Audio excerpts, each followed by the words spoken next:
Hey there, Reverend Sully, Eric O'Sullivan, ordained on the internet. The caveat, as always, please do not burn your hands holding on to my hot takes. If you do, well, that's on you, pal, or gal, or any human that identifies in the spectrum in between both of the parentheses of what's come before or whatnot. Who cares? If you're a person and you understand this, well, welcome. We're going to spend a few moments today talking about the Matrix Resurrection.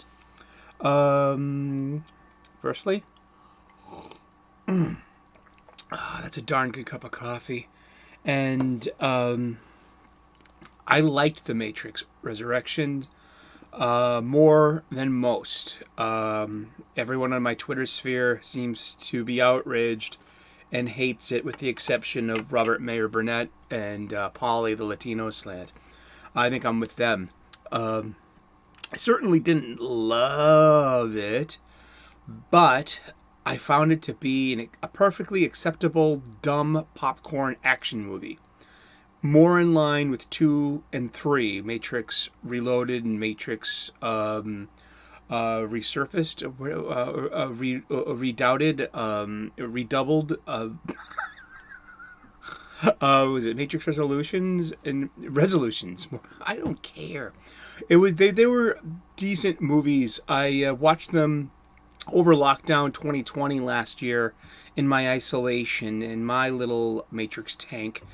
I read a really interesting book called Science Fiction as Philosophy. I'm rereading it now, and I've been rereading the Matrix chapters, and they put specific attention on to Matrixes 2 and 3,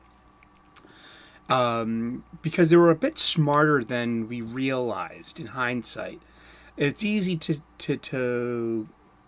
bash things. Yes, it's harder to appreciate things. There were some things in 2 and 3 that I really appreciated, especially after reading Science Fiction as Philosophy. And but seriously, okay, the Oracle and the Merovingian in Matrices 2 and 3. What is determinism? Determinism means that everything's set, and there's the only choice is God's choice, or quote unquote God's choice, or the architect's choice, whatever it was pre-programmed. What will happen will happen.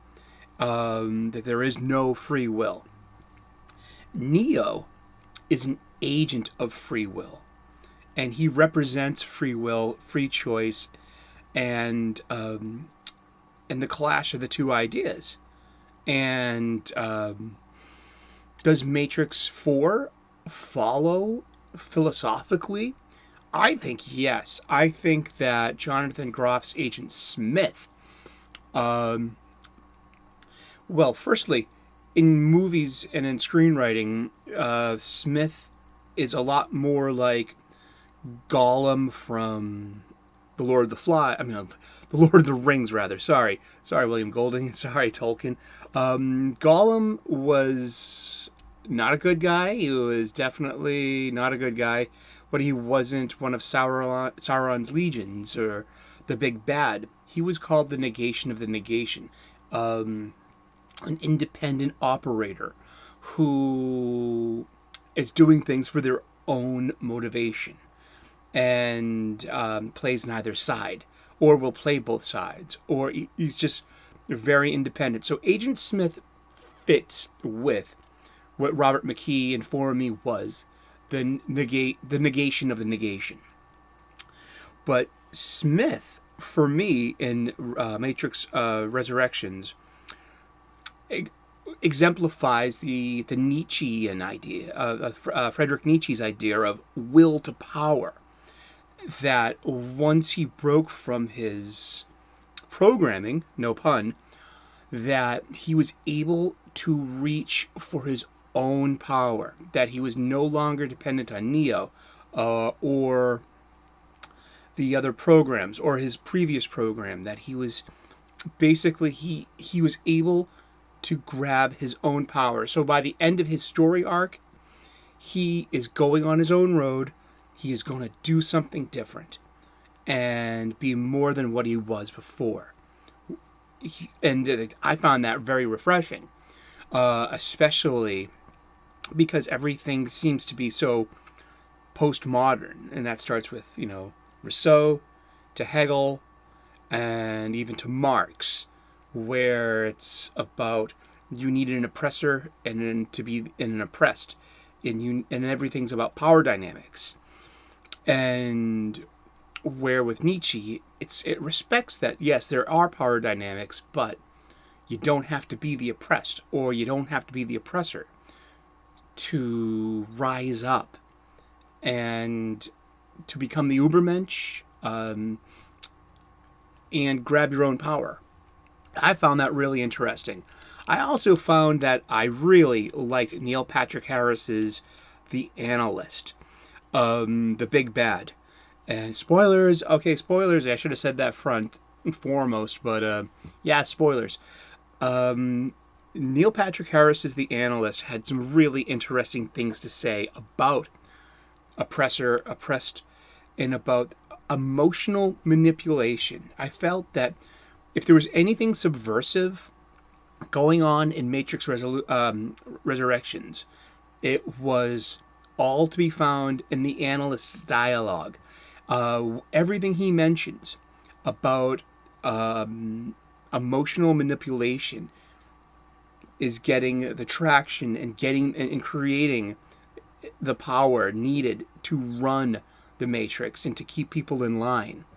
Is everything that I see in cancel culture and academic critical theories, post-colonial theory, queer theory, race theory, all the theories coming out of academia that eschew experience, eschew data and scientific method over personal lived experience and emotional, and the emotional can be found there, and also our pandemic panic culture as well.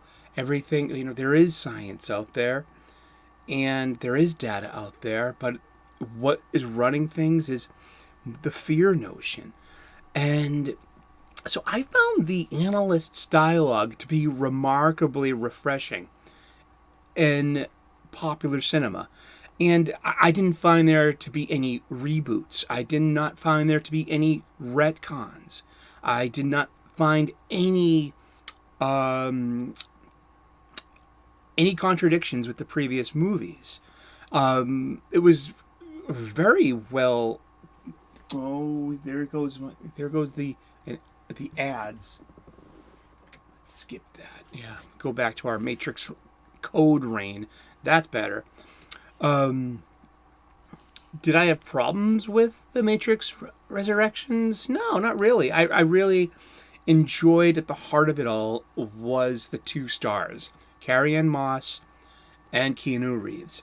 There was an allegory for marriage there, about sharing power, about the two becoming one. So if we have this idea of Neo being the one, that oneness is found in gaining your partner that balances you. I found that there was something very romantic there, that they had real on-screen chemistry. And for me, that was the best part of it, was their genuine, that genuine screen chemistry. It was really nice to see that. I had no problems with Trinity, especially saving Neo right at the end as well. Spoilers. It's not as though that Neo lost the ability to fly. She had simply gained hers. And by the very last scene, they are both flying under their own power together. And sometimes we need our partners to save us and bail out our bacon. And that fits in quite well with the first movie. Because if Trinity didn't give Neo her heart, the heart, the extra life, Neo would never have survived the first Matrix movie.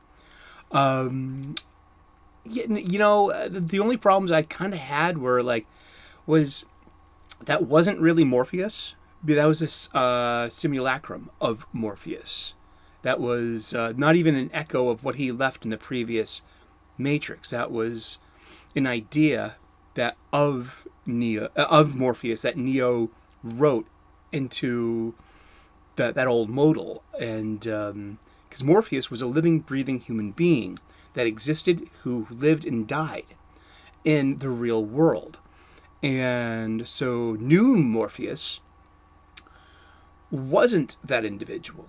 He was just he wasn't even a copy of that individual. He was a simulation of that real person. And I didn't find anything. Okay, I'm going to use the W word here. I really did not find it to be woke. I didn't. Not even with the side head shaves and the blue hair.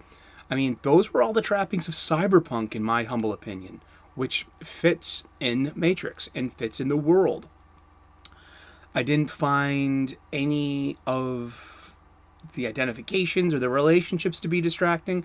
If anything, I felt that it could have even gone further, that the Synthians, or even new Morpheus, and a program like him that lives outside the Matrix in the nanobot magnet bodies, that could have been taken to been a non-binary person. They didn't have to identify as male or female.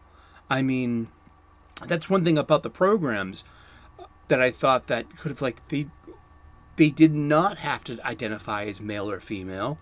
That they could have done something more with that, if that was something that was being an idea that was being, put on the table, and it wasn't. And I thought by the end of it, my first thing about the movie that I thought, that I presumed, and I was wrong, that Neo and Trinity were going to be the same person, and to mirror the Wachowski brothers, who transitioned to be the Wachowski sisters. And this is a true story. I mean, the two Wachowski brothers, made the transition. They had a gender reassignments, and now they identify as female and live life as women. And I honestly thought that, hey, they're gonna be saying something autobiographical here. And by the end of it, Trinity was actually Neo. Neo was actually Trinity. Well, they weren't. They basically kept the cis heteronormative relationship that they always have. And it ended up being an allegory for relationship. And that was the strength in the movie, for me personally, was the relationship and the relationships. It was very charming. So I really did not have all these outrage problems of this movie. Will I watch it again? Eventually. I liked the performances as well. I thought Jonathan Groff's Agent Smith was pretty cool. I miss Hugo Weaving, but I thought that new Morpheus was pretty cool. I liked his that fashion. I liked his approach to the character. Bugs was kind of annoying. She totally ran through that dialogue almost indiscernibly. That I watch movies with the captions on, so I didn't catch that famous Act 1 scene where she mumbles through her dialogue. How that got kept in, whatever. I mean, but, and I loved Neil Patrick Harris as the analyst. And was it fan service? Sure. Was it meta? Here and there. Why not? But did it ruin what came before? No, it didn't. It simply didn't. It continued everything from what was before. I didn't see any retcons. I didn't see any reboot. I didn't see any of that. I saw basically a pretty interesting 20 years later. I mean, that's all I got. I pretty much enjoyed The Matrix Resurrections. It's not as bad as it sounds. It's not very smart. I mean, it's like, for me, it's like Neo and Trinity walked through the game on difficult mode and got it perfect. Why? Because none of their crew died. None of the captains or crew died. They all survived, and they walked through and they beat the boss. There was no traitor. I mean, there was no, but they didn't lose any hands. Everyone that accompanied them in Act 3 in the huge climax, big fight, everyone survived. And we all know that in the first Matrix movie that the crew had a terrible body count. There was a lot of collateral damage and a lot of casualties. We didn't get that this time. And this time, everyone lived. I mean, is that disappointing? Or is it not? It is what it is. It has Wu Wei, suchness. That's what we got. But what did you think about Matrix? Leave a comment in the comment section. Let's continue this conversation, please. I'd like to know what you think. Do you have something good to say about this movie? The ending, the credits. Whatever. I mean, I definitely liked it more than everyone else in my YouTube community or fellowship. And it didn't ruin the previous movies for me. And I remain not a huge fan, but an interested fan. And I see that it is simultaneously pretty dumb, but there are some smart aspects to it here and there. There are some kernels there, to salute. But yeah, give me a thumbs up if you like this kind of material. Give me a thumbs down if you didn't. I'm a big lad. I can handle it. Leave a comment in the comment section, and we can continue this wonderful conversation about philosophy and science fiction. Did you see any other things in there, philosophical, speaking? Let me know. And if you can, give me a subscribe. Hopefully, I can earn your subscription. I provide daily content. I do cooking videos. I'm a really good professional chef. I want to give you nutritious, delicious... Oh, and another ad. Look at this. Hey. Sorry, Verizon. We're going back to Matrix Rain. But that's YouTube.